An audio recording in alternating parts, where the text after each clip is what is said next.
Hello students, this is Bhupendra. Online study की इस series में आज हम संधारित्र तथा परावैद्युत के नेक्स्ट टर्म संधारित्र की धारिता को प्रभावित करने वाले कारक पर चर्चा करेंगे।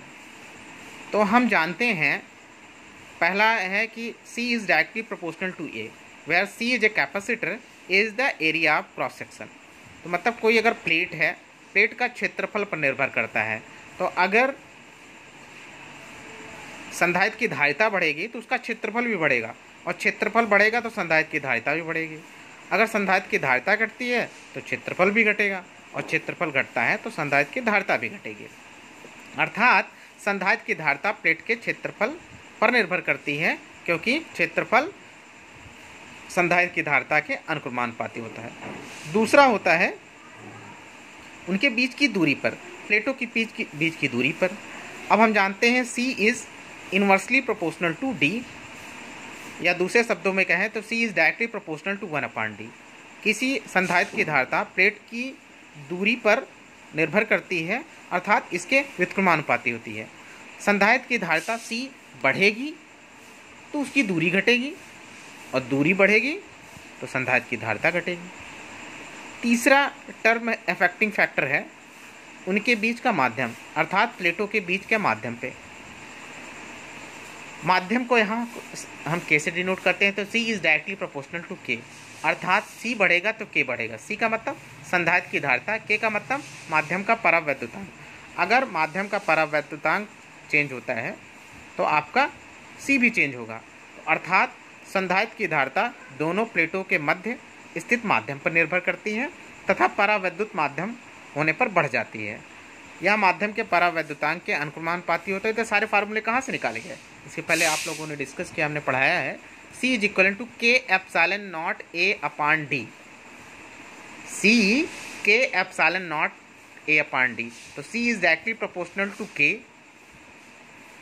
C is directly proportional to A, और C is inversely proportional to D।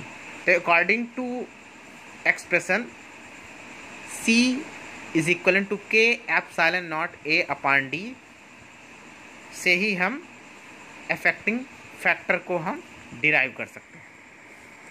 Next topic है संधारित्र में परावैद्युत का कार्य और आवेश का संग्रहण। अर्थात प्रत्येक पदार्थ अणुओं से मिलकर बना है। प्रत्येक अणु के परमाणुओं में धनावेश परमाणु के नाभिक पर संकेंद्रित होता है।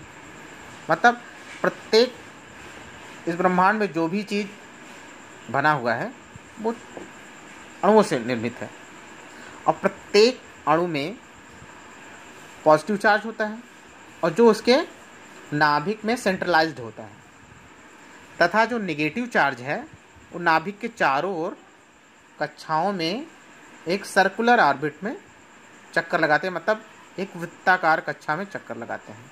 उस कंडीशन पे परावैद्युत पदार्थ के अणुओं के परमाणुओं में इलेक्ट्रॉन नाभिक से दृढ़तापूर्वक बंधे रहते हैं।